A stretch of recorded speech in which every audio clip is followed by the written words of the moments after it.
고난 주간 첫째 날 아침 저희들에게 주신 하나님 말씀 마가복음 11장 15절로 19절까지 말씀입니다.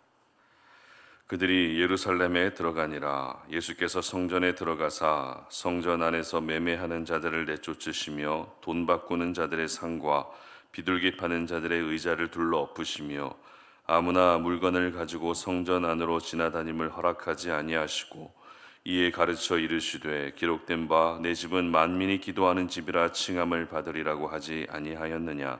너희는 강도의 소굴을 만들었도다 하시매 대제사장들과 서기관들이 듣고 예수를 어떻게 죽일까 하고 꾀하니 이는 무리가 다 그의 교훈을 놀랍게 여김으로 그를 두려워하밀러라. 그리고 날이 저물매 그들이 성 밖으로 나가더라. 아멘. 내 안에 있는 강도를 제거하라 라는 제목으로 오늘 아침 말씀 전합니다. 고난주간 첫째 날 아침입니다. 오늘부터 금요일까지 저희들은 예수님이 십자가에 달려 돌아가시기 전에 행적을 따라서 말씀을 묵상하려고 합니다. 오늘은 성전 청결 사건으로 알려진 본문을 묵상하면서 예수님의 고난에 함께 동참할 수 있었으면 좋겠는데요. 성전 청결 사건은 예수님이 예루살렘에 입성하시고 나서 가장 첫 번째 있었던 사건입니다. 첫 번째라는 것은 여러 가지 중에서 가장 우선이 된다는 말이죠. 그리고 여러 가지 중에서 가장 중요하다라고 하는 그런 상징적인 그런 숫자가 바로 첫 번째입니다. 특별히 예수님이 예루살렘에 입성하셔서 왜 가장 먼저 성전에 들어가셨는지를 우리는 살펴볼 필요가 있습니다. 예수님이 돌아가신 날은 유월절이었습니다. 유월절은 이스라엘의 3대 절기죠. 그래서 다른 지방에 흩어져 살던 유대인들도 이 절기를 지키기 위해서는 예루살렘 성전으로 다 모여야 했습니다. 이것이 문화였고 관습이었습니다. 그렇다면 유대인들에게 유월절 절기를 지킨다는 것은 어떤 의미였을까요? 절기를 지킨다. 바로 제사를 드린다. 예배를 드린다 이런 뜻입니다.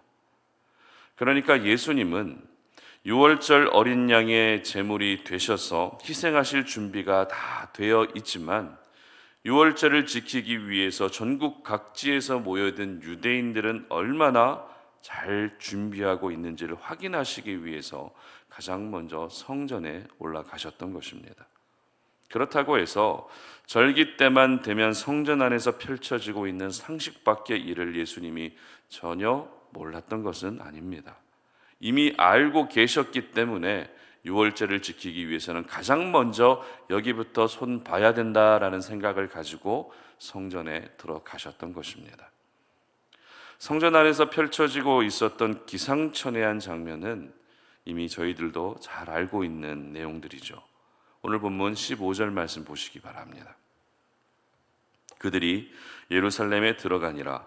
예수께서 성전에 들어가사 성전 안에서 매매하는 자들을 내쫓으시며 돈 바꾸는 자들의 상과 비둘기 파는 자들의 의자를 둘러 엎으시며 아멘. 바로 성전이 장사하는 사람들로 넘쳐났다는 것입니다. 여기서 돈 바꾸는 사람들이란 이 성전에 들어가기 위해서는 성전 화폐를 내야 됐는데, 그러니까 세금을 내야 됐는데 일반 화폐를 성전 화폐로 바꿔주는 사람을 말합니다.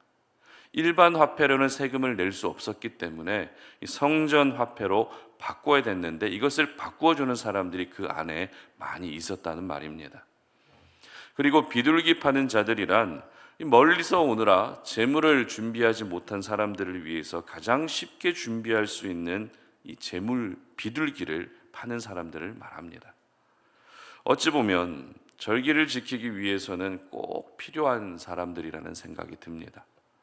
성전 화폐를 바꿔주고 재물을 준비하지 못한 사람들을 위해서 재물을 살 수 있게 해주는 것은 한 사람이라도 더 유월절 절기를 잘 지킬 수 있게 하는 성전 관계자들의 특별한 배려인 것처럼 보여집니다. 그러나 예수님의 마음은 그렇지 않았습니다. 만약 예수님의 마음이 다른 종교 지도자들과 같은 마음이었다면 상과 의자를 둘러 엎지는 않았을 겁니다. 한 사람이라도 더 돈을 바꾸고 한 사람이라도 더 비둘기를 살 수 있도록 친절하게 그 성전 안에서 안내를 해 주셨어야 됩니다. 하지만 예수님은 친절한 안내보다 오히려 장사를 못하도록 방해를 하고 계셨던 것입니다. 상인들의 입장에서는 예수님의 돌발 행동으로 금전적인 손해를 볼 수밖에 없었기 때문에 화가 치밀어 오를 수밖에 없는 상황이죠. 그리고 예수님이 하신 말씀이 어떤 말씀인가 하면 17절 말씀 보시기 바랍니다. 이에 가르쳐 이르시되 기록된 바 내 집은 만민이 기도하는 집이라 칭함을 받으리라고 하지 아니하였느냐. 너희는 강도의 소굴을 만들었도다 하시매. 아멘. 성전은 만민이 기도하는 집이라는 것입니다. 다시 말해서 성전 안에서 장사하는 이 모습은 성전 본연의 모습을 상실한 것밖에 되지 않는다는 것입니다. 여러분, 모여서 한 사람이라도 더 기도해야 될 성전이 어떤 영업의 현장이라든지 거래의 현장이 되는 순간 그것은 절대 하나님의 기쁨이 될 수 없다는 것을 먼저 기억할 수 있었으면 좋겠습니다. 그리고 예수님은 이어서 내 집은 만민이 기도하는 집이라는 말씀을 하시고 나서 또 한 가지를 말씀하시는데요. 바로 성전을 강도의 소굴로 만들었다는 것입니다. 예수님께서 그렇게 내 집은 만민이 기도하는 집이라는 말씀을 하시면서 그들을 향해서 성전을 강도의 소굴로 만들어 버렸다라고 말씀하셨다는 것입니다. 그런데 여러분 좀 이상하지 않으십니까? 장사하는 사람들의 상과 의자를 둘러 엎으셨다면 성전을 장사꾼의 소굴로 만들지 말라고 말씀하셔야 되는데 왜 장사꾼의 소굴이 아니라 강도의 소굴이라는 말씀을 하신 것일까요? 그 이유는 성전 안에서 장사하는 것도 분명 잘못된 것이지만 또 한편으로는 멀리서 오는 사람들을 위해 환전상과 비둘기 판매상 정도는 이해할 수 있지 않겠습니까? 하지만 이들의 문제는 바로 폭리를 취했다는 것입니다.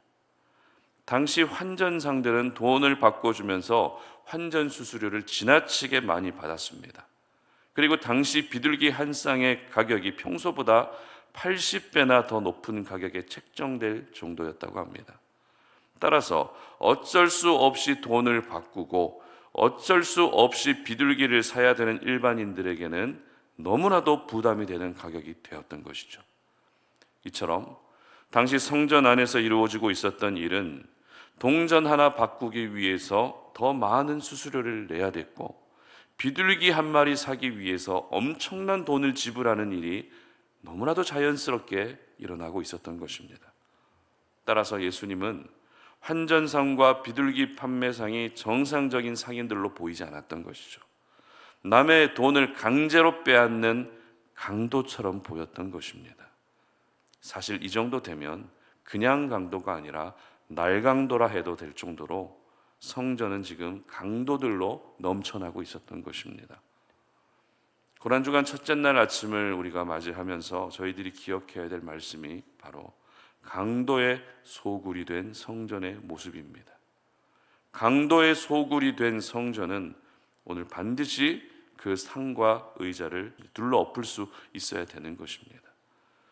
그렇다면 여러분 안에 혹시 강도가 자리 잡고 있지는 않으십니까? 흔히 모든 일을 남의 도움을 받아서 하고자 하는 마음을 거지근성이라고 합니다. 그런데 남에게 피해를 끼치고 상대방을 전혀 배려하지도 않고 오로지 자기 이익을 위한 이용수단으로 여기는 것은 강도근성이라 할 수 있습니다. 물론 강도근성이라는 말은 없습니다. 그러나 오늘 본문을 묵상하면서 강도근성도 우리 안에 얼마든지 생길 수 있겠다는 생각이 들었습니다. 특별히 이 강도근성을 발휘하는 대상이 특정 사람이 될 수도 있지만 하나님을 향해서 우리 예수님을 향해서 강도근성이 발휘될 때도 있는 것 같습니다. 방금 말씀드린 것처럼 강도근성은 상대방의 것을 강제로 뺏는 것을 말합니다. 상대방을 자기 이익을 위한 수단으로 이용하는 것을 말합니다. 따라서 하나님을 향해서 강도근성을 가진다는 것은 하나님을 내 소원을 이루어주는 분으로 이용만 한다는 것입니다.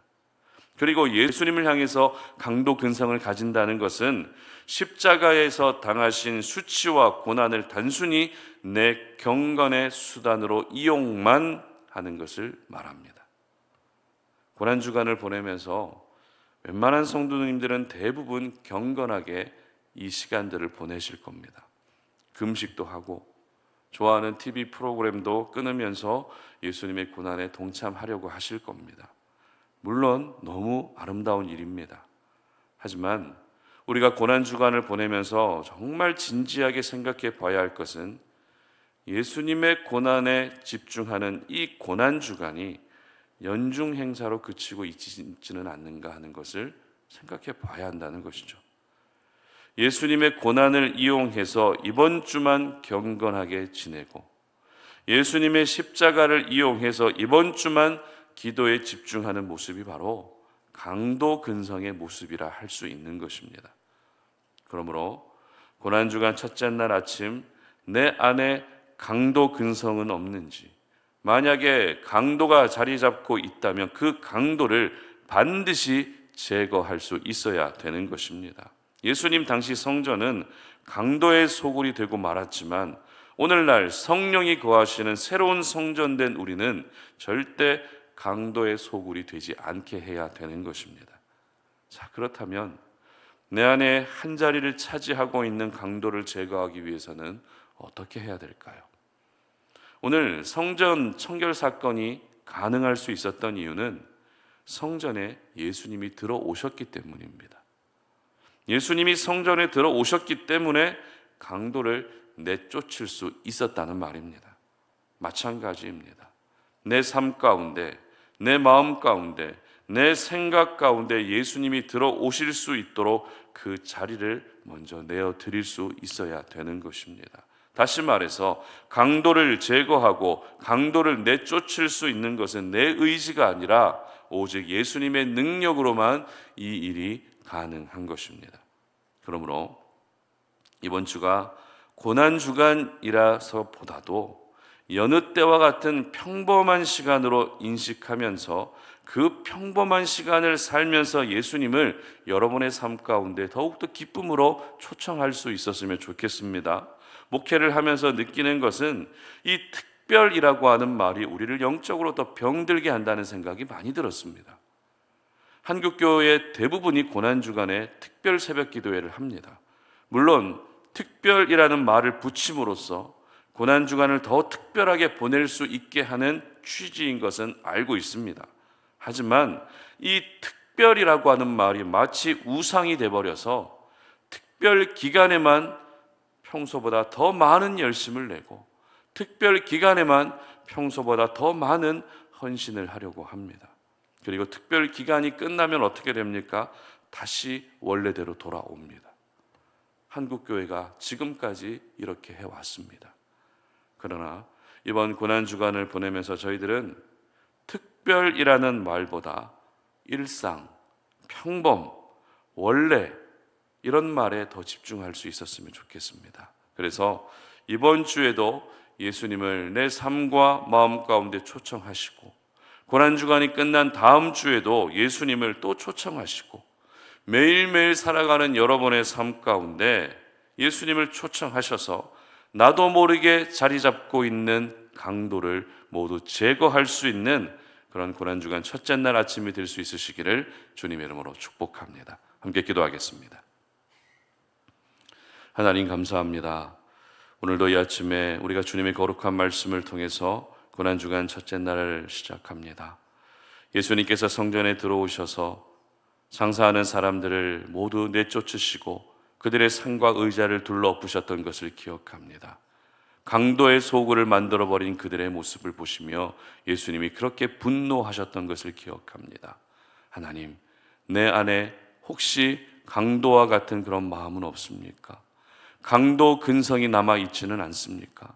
하나님을, 예수님을 내 이익을 위해 이용만 하고 있지는 않습니까?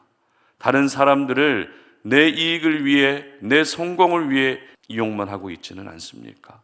오늘 하루 우리가 이 모습을 진지하게 돌아보게 하여 주시어서 내 안에 남아있는 모든 강도 근성을 제거할 수 있는 그런 날이 되게 하여 주시옵소서. 특별 기간이기 때문에 이번 주에만 예수님께 집중하는 것이 아니라 우리가 살아가는 평생의 삶 가운데 날마다 예수님께 집중해서 예수님을 날마다 또 주님을 초청하게 하시고, 초청하신 예수님이 내 안에 주인 되어 주셔서 모든 강도를 내쫓아 주시기를 간절히 원합니다. 이와 같은 은혜를 경험할 수 있는 저희들의 삶이 될 수 있도록 도와주시옵소서. 감사드리며 예수님의 이름으로 기도드립니다. 아멘.